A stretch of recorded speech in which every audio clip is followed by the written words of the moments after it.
if you look at like the number one source of hiring, it's still referrals, but almost nobody thinks about it strategically. I found some of the best relationships I've built in my career are the people I didn't hire. One of the things I do believe is that generally great people only have one speed. So if you're giving advice to maybe a sales leader departing on LinkedIn or somebody that's been at big for a while, what would that advice? The ability to identify and convince and manage top talent is like so important for all leaderships. I mean, what is leadership? You're basically enabling others to be successful to achieve your common shared goal.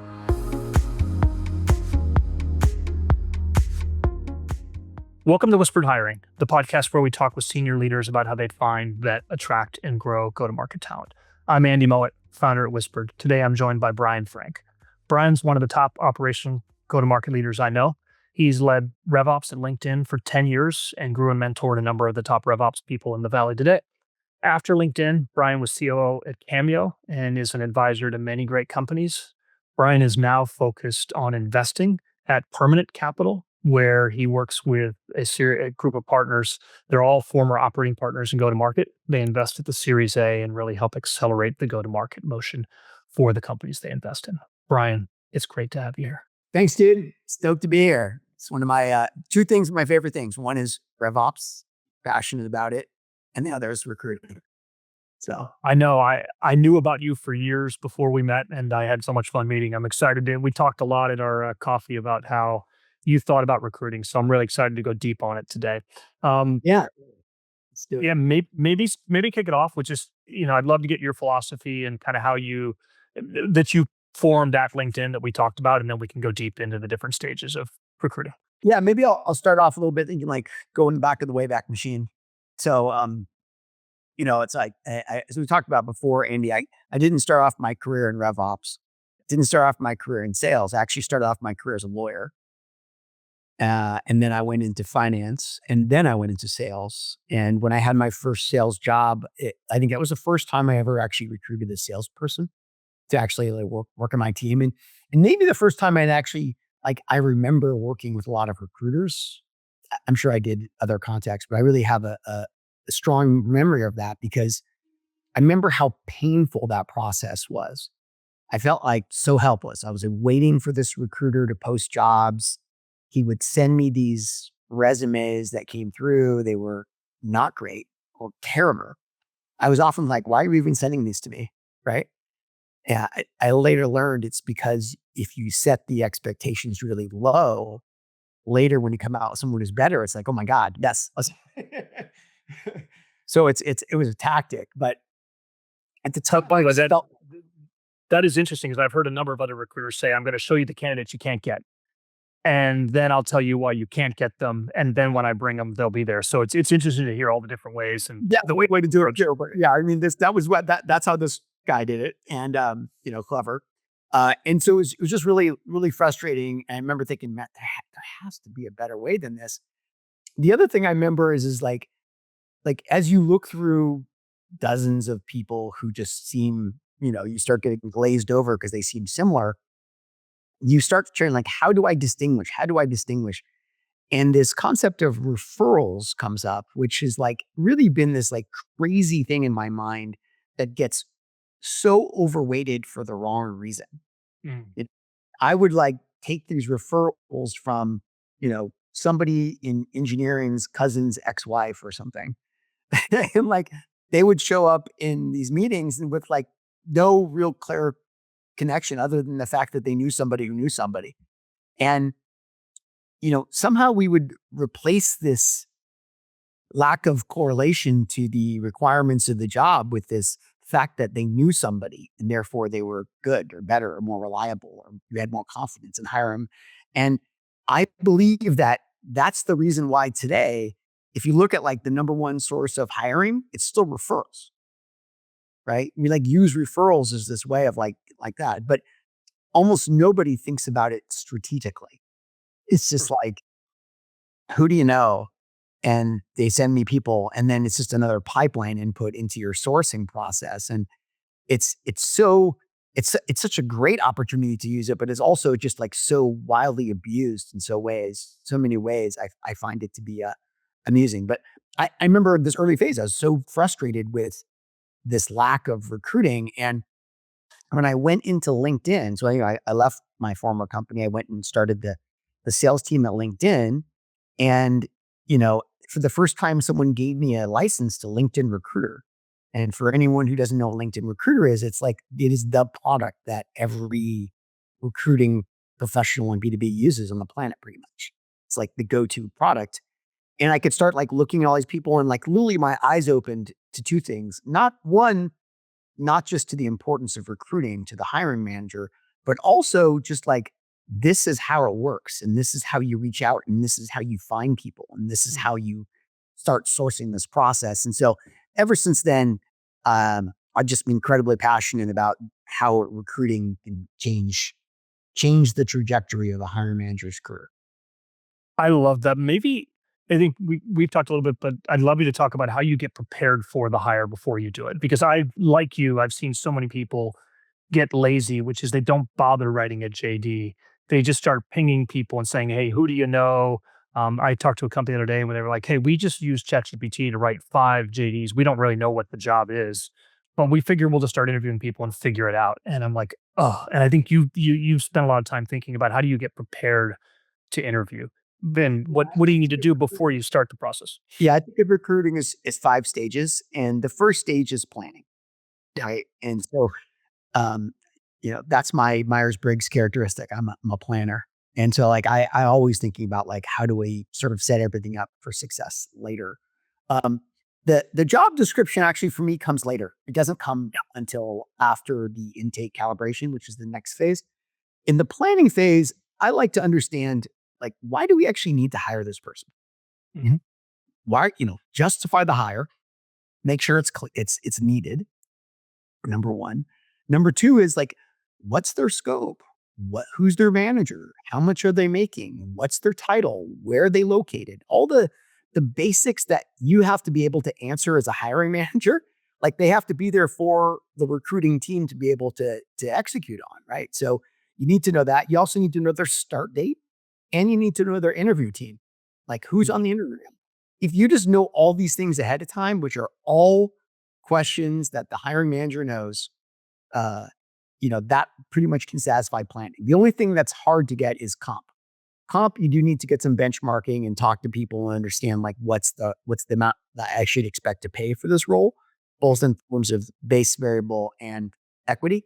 But short of that, pretty much everything else you should be able to understand what you really want and what you really need from a planning perspective. I think that definitely fits for a mature company like LinkedIn. You guys invest in those Series A companies, and a lot of the advice there to founders is always be hiring, always be meeting people. I'm curious if you've ever broken that rule to hire some great candidate that you've met, right? Does somebody ever call you up either, and maybe you do that for your portfolio companies now, and you say to the CEO, "Hey, Bob, I've met this amazing candidate. You should just meet this person, even if you're not hiring right now." And that seems to be the talent partners and recruiters do a lot of that. So, how disciplined do you keep that, or if you find a surprising candidate that's you're not I ready think for of it now? as two separate things, right? So I think planning is related to I know I need to make a hire, right? Yes. I'm hiring a director of sales operations. I'm hiring a VP of sales. I believe as the hiring manager, as the CEO or the VP of sales, that I need that role. I need that person on my team. And now the question is like all those details of the structure. That's what planning is.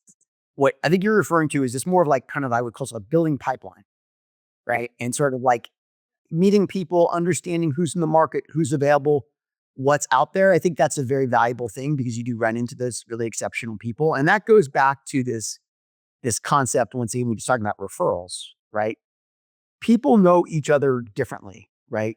You're in my relationship is different than someone who's been my boss for 10 years and we worked hand in hand together, right? So, you and I have met 2 or 3 times. Um, but we haven't spent that much time together. So when you send over a referral to me, right? You don't know me as well, and I don't know you as well, versus somebody who I have a deep relationship with. Likewise, you are someone who's passionate about recruiting and talent, as am I. So I know that when you send someone over, that you have a high bar for who you want, and you know that I have a high bar. I don't want you to send over somebody that's just like you're being nice and you're sharing the resume because you met this person and they seem like they're okay. And hey, Brian should get to know them too. I'm actually not interested in meeting those people. I'm only interested in meeting people that you send over to me, Andy, who are amazing and that you would hire yourself and that you think I would be a fool not to hire. Yes. Those are the people I want to talk to. Right. And once I believe that you know what that is for me and that we have shared calibration in that mind, then you become this incredible, valuable source and vice versa. I want to be the same for you. If I come to you and say, hey, I know this person, they were the best salesperson on LinkedIn. They're exceptional. Like you shouldn't interview anyone else. You should just hire this person immediately. I fully believe that with conviction. And that's the person that I'm presenting to you. And those are the great referrals that are so incredibly valuable. I love that. Can I do a deviation? I'd be curious one thing. We've got a podcast guest coming up that was a top sales leader at LinkedIn. And Yeah. I'm really excited to talk to a person. He's running sales at Supabase right now. I'm curious. I've seen, if you go to LinkedIn, and I use LinkedIn as an example, but being in the talent space when I was at Culture Amp and as well at Upwork, I feel like we often hired a lot of the LinkedIn people. And at LinkedIn, you would have a enablement team, you would have an ops team, you would have all the support functions and the training and the onboarding that you might not have at a Series A or Series B company. And so I'm curious, I'd always said, like, I've seen a decent chunk of LinkedIn sales leaders struggle once they don't have that infrastructure. And so I'm curious, maybe it's a more general question, but it is for those people that have been at bigger companies where they've had all that support infrastructure, like how successful do you see them when they go to smaller, more early stage companies? And is that a profile that generally works, or how do you analyze that? It depends on the person. Mhm. Right? So I think it's so there's several truisms out there, right? That what is a truism? I think I'm not sure the exact definition, to be honest, but I believe it's this thing that we believe to be true, but we know sometimes it's not. I like that. Stereotypes, call them generalizations, whatever it is. Like one of the things that we believe to be true, but no one talks about is that most hiring managers prefer to hire passive candidates as opposed to active ones. Mhm, mhm. Now, that may sound controversial to some. It's not to me, but It's not to me either. to me, it's more common sense.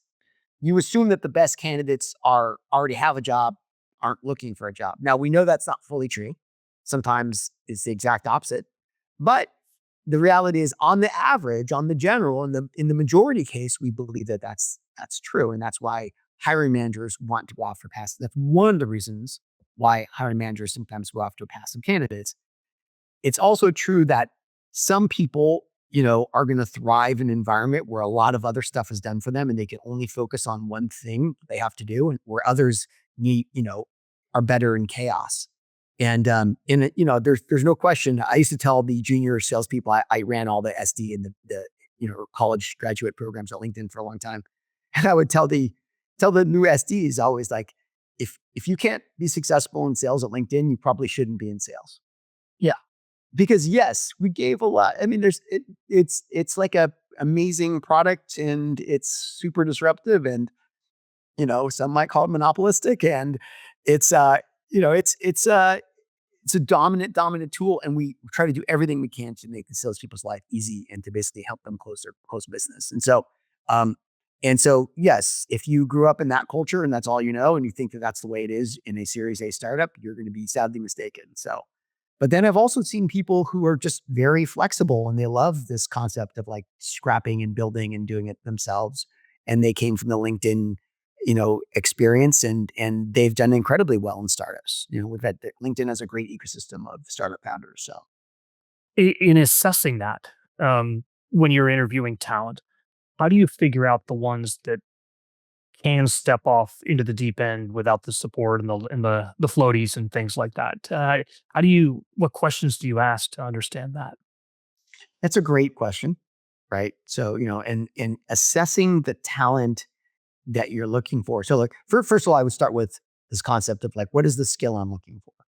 Right. Which is like, are they going to be great in a startup environment? And, let's say I was a head of sales or something, I'm hiring for that like that. So I would ask them like, you know, just very pointedly, like, what's your plan given that there's no enablement function, there's no RevOps function, there's no onboarding function, there's no analytics, there's no sales systems tools, there's no biz ops support. What's your plan? Like, how are you going to basically provide all this and do all this for your team and for yourself? Um, with the concept of like, have they even thought about it? Number one, if they have thought about it, like, what are their thoughts about how they're going to pull them off? Are they going to just hire a giant team of people, or are they going to, where are they going to step in and lead? Where are they going to rely on others? How are they going to be able to solve these problems on their own? So Mhm. I think a lot of it is, just sort of testing that thesis of what the skill is against a series of questions that hopefully reveal, what their thinking is in this area and what they're capable. Now, there's a big difference between thinking and being good at speaking and answers versus actually doing, right? And then the follow-up is always like, well, can you give me some examples of where you've done something like that before and where you think there's a parallel? Have they been scrappy? Have they done something? One of the times you hire, a lot of times you see younger people have started their own startups at some point or done something. Whenever I see someone like in that entrepreneurial spirit and have done that or worked in something, and even in college, that always says a lot to me that they're out there and they're hustlers, and I, hustlers can figure out a way to get it done. I agree. I love the been a big company, had all the tools, succeeded, built the network, but then maybe got a little egg on the face or struggled. And I think I'm seeing more and more companies want to hire those ex founders at people that have rolled up their sleeves a little bit. It's powerful. I think a lot of people like wrap up a failed startup and say, "Oh crap, what do I do next?" But those are actually some of the most attractive people because they've had to figure out AI. They've had to figure out how to hustle. They've figure out how to sell every day as well too. Yeah. So that's I don't want to put myself exactly in that category because I don't like to think my startup was a failed startup since it's still going around. Uh, but yeah, I ran my own startup for 2 years after Cameo, and the company built an AI robotics product. It's like literally a robot that's Mhm. built. And wow, that was the hardest job of my life. But it taught me like all the difficult nitty gritty. I ran every function, not just Yeah. sales and marketing, but like, investor relations and finance and HR and everything. So when you're a team of one, you learn to do a lot. You learn to do a lot of different stuff. I like that. So if you're giving advice to maybe a sales leader departing on LinkedIn or somebody that's been at big for a while, what would that advice be that you would give somebody? Uh, Honestly, dovetails great into what we're talking about, which Yeah. is like become a master of recruiting. Like, I don't think people intuitively understand how important it is to the success of a leader in a business. I think I alluded to earlier saying it correlates to your success. I truly believe that.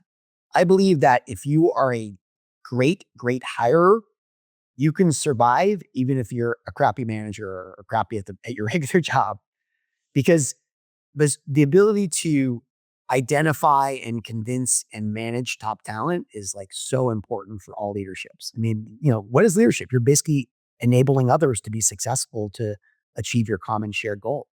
And being able to do recruiting is in my mind, like really, really, really important part of that. And the thought that leaders outsource that to these third parties and say, here, go find me a person. It's insane to me. I saw a post on LinkedIn the other day where some recruiters were going back and forth saying we should take the hiring decision away from the hiring manager and make it because we know better. I'm just like, I wanted to smack myself in the head.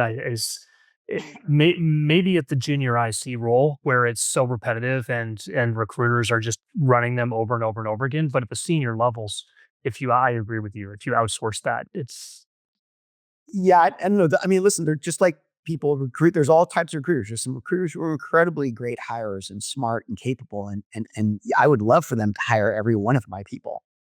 And then there's a lot of recruiters who are just filling recs. It's yeah, that's their job is to fill the rec, right? So, and then there's outsourced recruiters who are basically paid on the commission. Like their job is to, get you to close on this rack, right? So as soon as possible. So it's uh there's a whole bunch of mixed incentives across this structure, but in my mind, there's never an excuse for a hiring manager to say, go figure out my recruiting and come back and give me candidates to interview.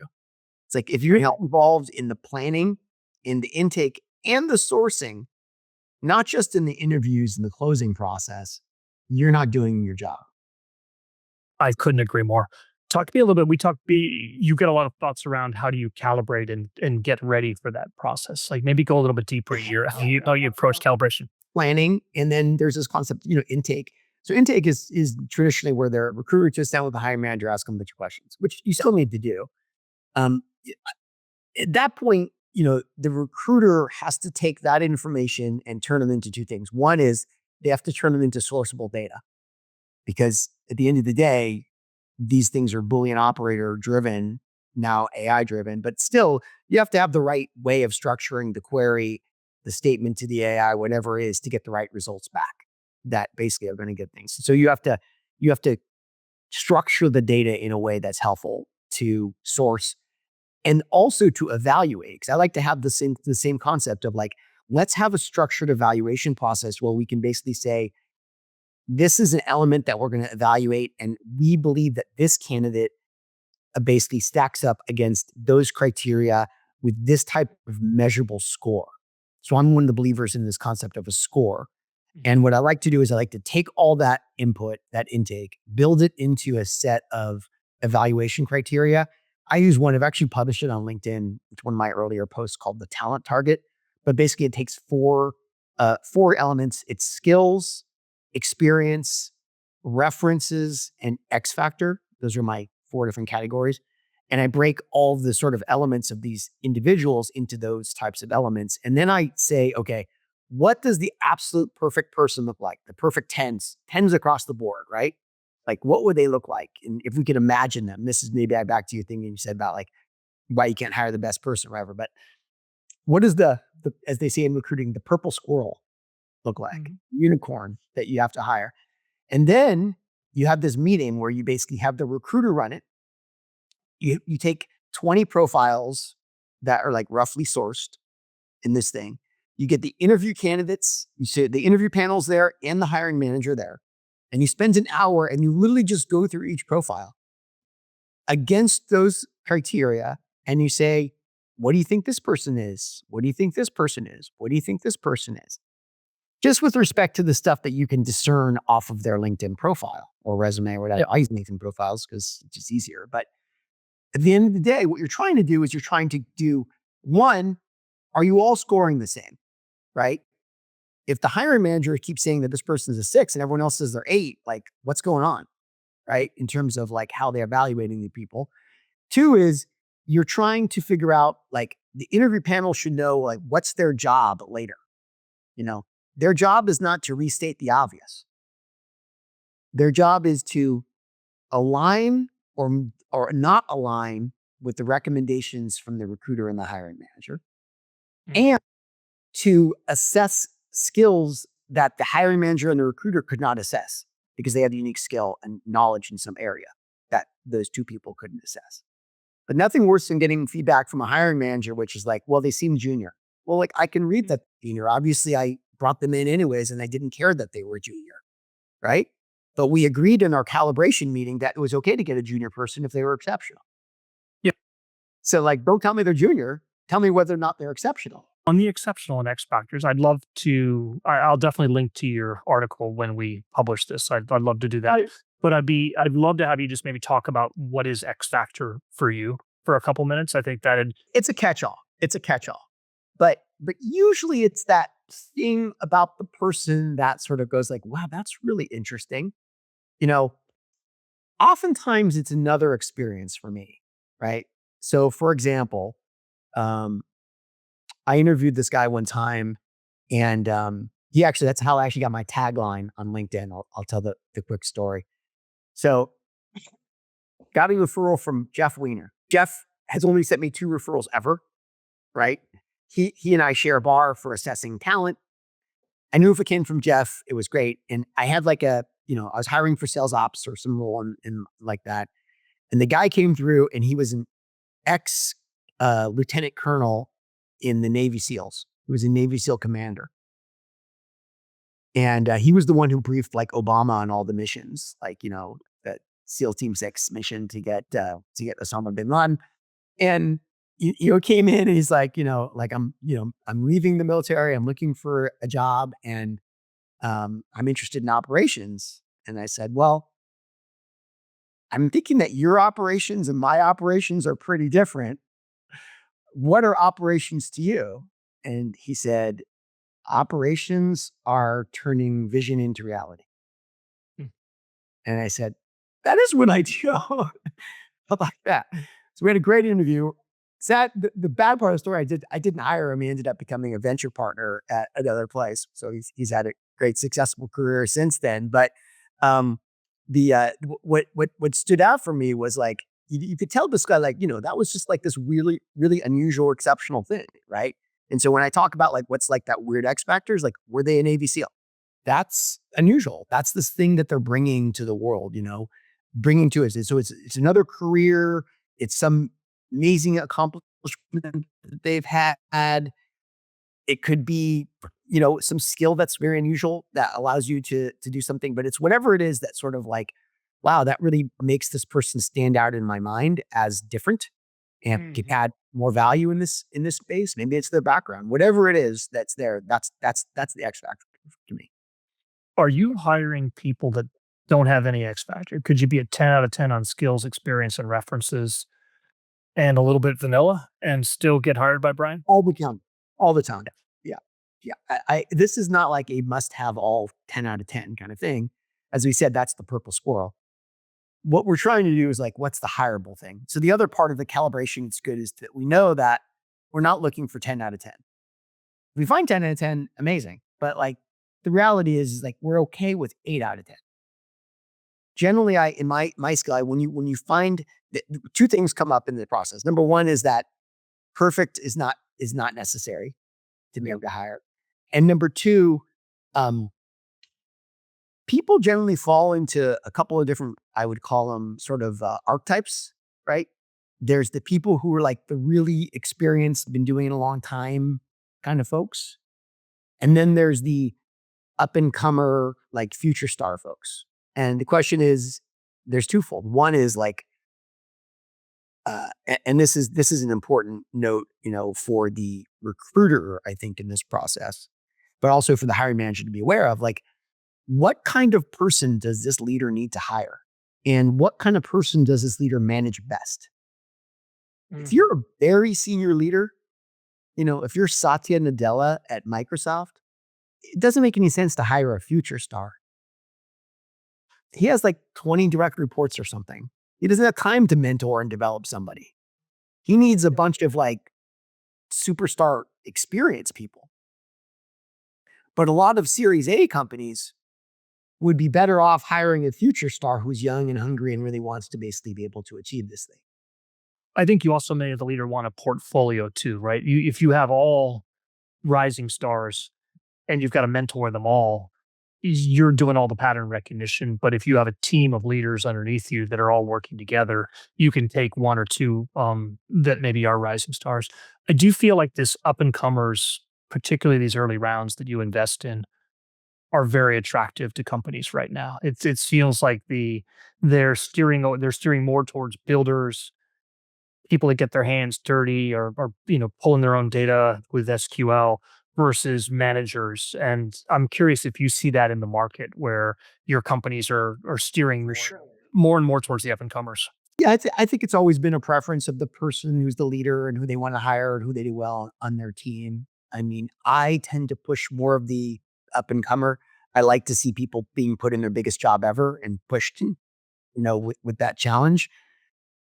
It goes once again towards all these truisms or stereotypes, which is like, well, if this is your biggest job, you're going to try harder. You're going to be more motivated. You're going to be hungry and humble and go for it. Versus if you've done this big job for a long time, do you really care anymore? Right? Are you as motivated? Are you as hungry in those worlds? And so, and not to there's a lot of great experienced people who are super hungry and super good and super capable. And one of the things I do believe is that generally great people only have one speed. Mm. They're like, That's it it's not it's not like they like, they may slow down over the years, but like they're still running at top speed. That's just who they are. They I feel like I take that way. You probably do too. It's like you can't shut it off on a weekend can't shut just it off. thinking about Like, it. That's if you're gonna go, you're gonna go. You just can't stop. And so it's if you have a to me, what's more important, one of the most important things is seeing when I evaluate LinkedIn profiles is like, does the person have a history of success and progression within their company? yes. What I don't like is people who job hop from company to company in order to basically drive their career.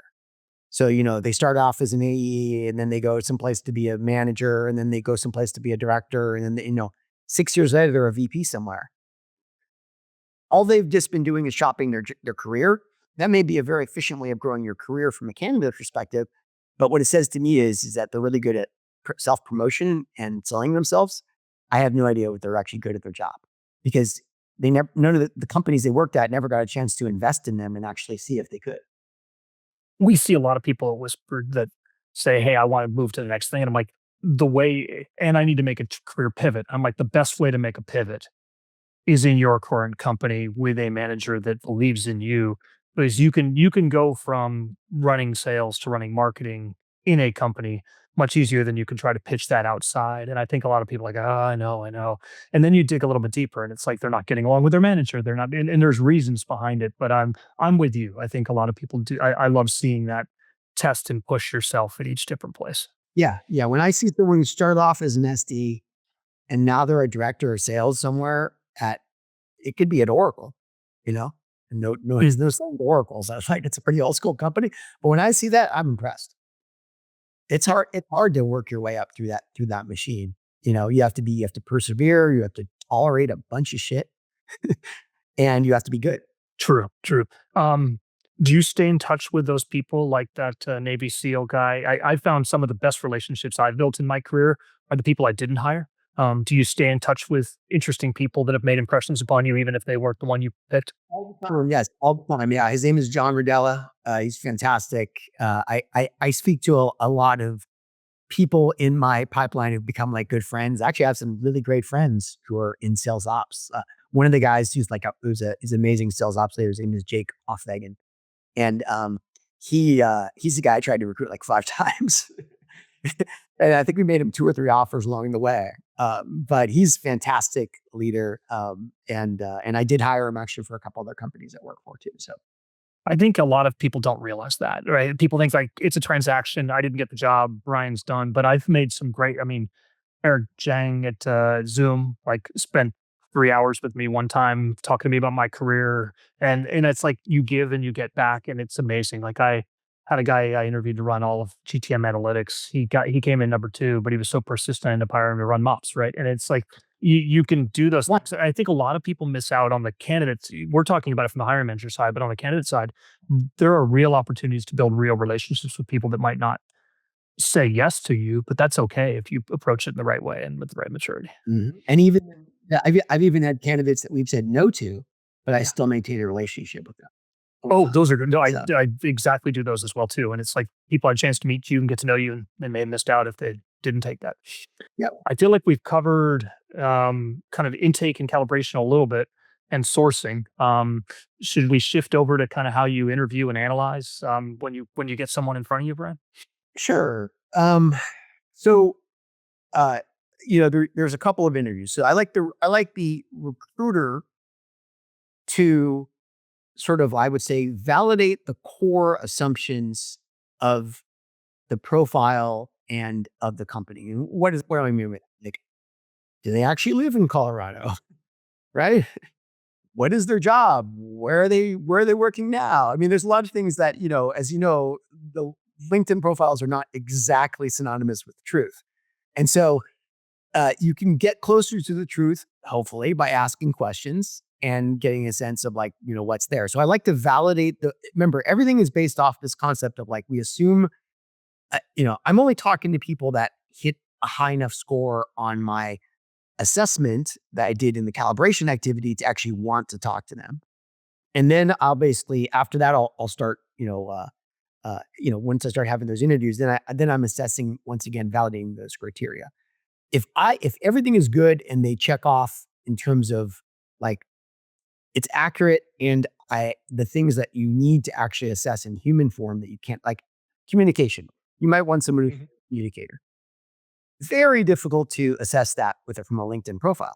You might be able to with you do some internet research and see some of their stuff, but most of the time you don't. So you get that when you actually interact with somebody and see what kind of person are they and how do they communicate? How do you get along with them?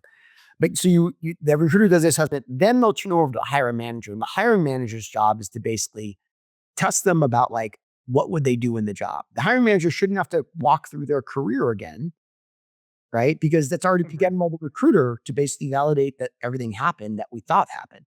Now it's really just about tell me about what you do here. Tell me about it. To me, the best hiring manager thing is it's a series of hypotheticals about like what would you do if you had the job? Let me tell you about all the problems I need to get fixed. Well, what should we do? Right? I want that candidate to be a consultant giving me advice. If they're doing a really great job of it, that's a great sign of that. Okay, this person, as well as like, do I like them? Are they the right type of personality for me? Are they going to fit well within my company and the different aspects of them? I'm looking for certain characteristics. The things I typically look for is I want to see someone who's like motivated and like very smart and analytical and is very hardworking and committed. And so the questions I ask oftentimes are on the surface below trying to get at those types of things. Right. I think there's a large fit of just how will you and that person mesh personally. There's the Brian style, there's their style. And to me, anyways, I can find a shortcut that process are really important as well. Yeah. And so once I get my top 2, 3, 4, 5 into that thing, then I'll bring in the interview panel and we'll schedule out the interviews. Usually I like to do one-on-ones as opposed to a panel because I want the interviewers either go deep on something that they're at subject matter expertise in, like Slim's hiring a RevOps person and I want, and they need to have like deep quantitative skill in SQL queries or something. It's been a long time since I did a SQL query. I'm gonna have someone else validate that skill other than myself, right? So to make sure that they can, how is their knowledge here and what can they do? Because I can just assess it based upon profile, but they can assess it based upon real questions and asking details. So you want the hiring panel to assess the special knowledge that they have, as well as to generally say, do you generally agree with the assumptions we have for this profile based off your interview? And then ultimately, and I'll share questions with them too if they need questions. And then the last piece I usually do is I do a case study, and that's usually just with the final 2. I don't like to do it with more than that. It's a big ask for a case study for somebody to commit that time, and unless they've actually shown that they're that deep into the process, I found that if you ask a case study too early in the process, people actually bail out. They're like, it's not time, and I don't want them to bail out because it's too much time. I find that if you stick with it later, they'll do it later once they get deeper into the process. That's exactly what we coach, right? Like the case study is the opportunity to assess how interested are you in it. And maybe I haven't gotten to know Brian. Maybe I haven't really understood or gotten excited about something, or maybe I haven't understood why LinkedIn is such an exciting place. And people may use that. Everybody assumes, oh, just spend 2 hours, but everyone knows you don't spend 2 hours. One interesting thing I'm observing is with AI, companies are increasingly not doing take homes anymore. They're doing more whiteboard sessions because you end up with vanilla, which is everyone's run it through ChatGPT or Claude or Gemini, and they all basically have a PowerPoint presentation that feels very similar. I remember on Upwork, I used to post jobs, and I would know that I could ask 2 hard-hitting questions, and 98% of people wouldn't spend any time on them. And now you'll get 100 great applications immediately. And I think the same thing's happening where AI is taking a lot of these work product type things and dumbing them down. Yeah. I like to use like a real life scenario that we're struggling with and have them actually like trying to solve my business problem. So once again, it's back to the consulting thing, which is like, hey, can you actually like show me your mental construct for how you would approach this problem and what you do to solve it? So, and it's different for different types of roles and different types of things. So But good call out there. I think whiteboard's probably way better than just like, here's my thing I produce. And it plus tells you see they're presenting in communication skills and how they can control the room and how they can sell. Uh, Yeah. the last piece is closing. That's of course, usually about compensation. But I also think it's a really important time to binding the manager and the candidate together. There's this thing in nature where like, you know, at some point, like you kind of like connect. Animals will like connect to each other and bind and be committed to each other for life. I forget what the exact biological term is, but I think of it kind of similar in the way of like you can really bind someone to you during the recruiting process and at the closing process by just simply telling them that like, I want to take a chance on you. I believe in you. You are going to be the one. You're going to be the person who does this for us. Saying those basic words just creates this like feeling of commitment between the two. And it's a really important piece to, use later when as you manage the person and also as you set expectations. In that Right. I almost always tell people that when I say I'd like to talk about expectations and I want you to know that my expectations are ridiculously high. I expect you to do your absolute best possible work that you've ever done in your life in this job. And when you set that bar and that expectation and bind someone at the same time, not only can you close them better because they understand what kind of manager you are, but they also really ultimately like become your person. You become like, it's like, they're your brother or sister. You're on this journey together now. Once you've kind I of think the other thing you bought too is the ability to push people hard, right? Like I I love that kind of stating that up front because then because sometimes people will get it. You have an opportunity to say, "Hey, I'm closing you. I'm excited to have you. We're making a bet on you. I've got these amazingly high expectations. I'm going to push you harder than anything." And I find if you ask that up front, it works. If you're 4 months in and then you try to push it's them, very different. Now it's like, oh shit, now I have all this pressure. But at the time, it's like, oh shit, do I want to sign up for this or not? Because if they're like, you know what, you're right. I thought about it and I really don't want to work that hard right now. Right? It's actually great. It sucks that it happened at the very end of the process, but it's great that you didn't hire the person. I use a user manual. Like I write, this is how Andy ticks. I'm sure there's everyone that probably worked with you knew and could write that yourself themselves. But it's like I'm just going to tell you exactly how I tick up front, and so there's no questions, and the person tool weed themselves out. And but at the same time, it also allows me to be myself, which I found is really nice. The other thing the other I was just say the other thing oh go ahead, Brian, please. I was just remembering we didn't cover. I don't know if we want to cover or not, but Yeah. we didn't talk about back channeling. I would love to if you're game to talk about it. I know we had a great time when we had our coffee on that side. I'd be fascinated to hear your take on that one. Yeah, so I'm a big believer in back channeling. I like to back channel before I reach out to somebody. Mhm. And this way, and I'm not going to opine on the legality of the whole thing, but I believe that it's a much cleaner way to get back channel information about somebody prior to outreach on LinkedIn or another platform because you're not sort of in the process of recruiting. You're still outside the process of recruiting. You're saying, how do you know Andy and was Andy great?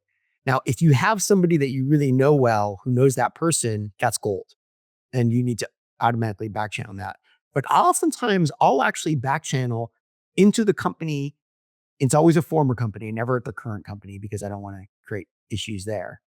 But if the I'll find I will reach out to someone at the former company who I think might have known this person who I'm not even connected to, or somebody who I am connected to who I think knows that person, and I will leverage those common connections to basically get in contact with that person to ask them about that person. And really the question is like, were they exceptional? Were they amazing? What were they like? And anything you can glean from that is really valuable because those are all there's no incentive either way in that situation, or at least that you can tell on the surface. Yeah. Oftentimes, now, oh no, that person was terrible. They were like a monster. Avoid. Ironically, by doing it so early, it also gives them plausible deniability, which is, hey, I wasn't actually interviewing with Brian. He just pinged some people on me. So it's interesting to it may blow people up less than if they are like, hey, I'm talking to this person that had 2 interviews. They seem great. At Yeah. that point, it can go a lot worse. Yeah. But if you should know for all the candidates out there, if Brian's reaching out to you, there's a good chance I've already back channeled you. I love that.